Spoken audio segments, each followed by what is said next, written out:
በአሁኑ ሰዓት ዲጂታል ቢዝነስ አለ፣ ኦንላይን ቢዝነስ አለ፣ ሳይድ ሀስል አለ። ግን ብዙ ሰዎች አንድ ቦታ ብቻ እዛው ሆነው ነው ያሉት ማለት ነው። የዛሬ 5 አመት 10 አመት የሰሩበት ቦታ እዛው ናቸው። ዘሴም ኢንካም ቢጨምርላቸው ምናልባት የተወሰነች በጣም ጥቂት ነገር ከዛ በተረፈ ግን ቢላቸው ስላለ ሁል ጊዜ እዛው ናቸው ማለት ነው። ለምንድነው ግን አዲስ ነገር ለመሞከር አዲስ ነገር ለመማር ማንሞክረው ብለን ስናስብ ግን ዋናው ትልቁ ነገር ምንድነው? ሰዎች ጀምረው መቀጠል አይችሉም። ይጀምሩታል፣ ትንሽ ይሆን የሚያንገጫግጭ ነገር ሲኖር ማለት ነው ትተውት ይሄዳሉ ማለት ነው።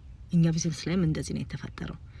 ሰዎች ይገባሉ፣ መስራት ይፈልጋሉ፣ ግን የሆነ ነገር አንድ ቦታ መንገጫገጭ ሲኖር ማለት ነው በራው ነው የሚጠፉት ማለት ነው።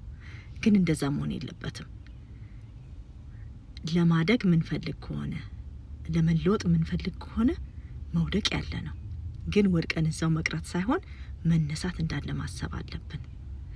ስለዚህ ለብዙ አሁን ውጭ ላለን አበሾች እናቶች ልጆቻችሁን እያሳደጋችሁ አንድ ቦታ 5 6 7 አመት እየሰራችሁ ላላችሁ ሰዎች ልጆቻችሁን ማሳደግ ወይም ደግሞ ልጆቻችሁን አቅፋችሁ ራሱ ማስተኛት ላልቻላችሁ እናቶች ለውጥ ማምጣት ይቻላል። ግን ምን ካደረግን እዚህ ላይ ከቀየረን መለወጥ ይቻላል።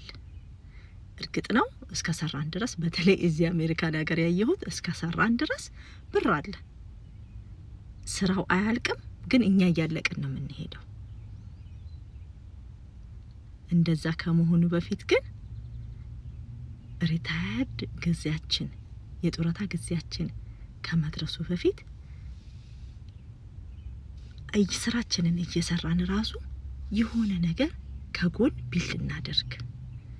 የዛሬ 5 አመት የዛሬ 10 አመት ከኛ ተርፎ ለልጆቻችን ማውረስ የምንችለው ይሄ መልእክቴ ይድረሳችሁ ለእናንተ ለእናቶች።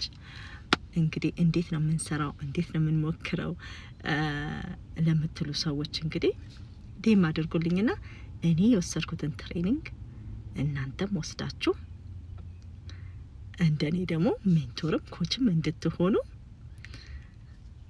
አደርጋችኋለሁ ማለት ነው። ግን ዛሬ ገብታችሁ ነገ ሁሉ ነገር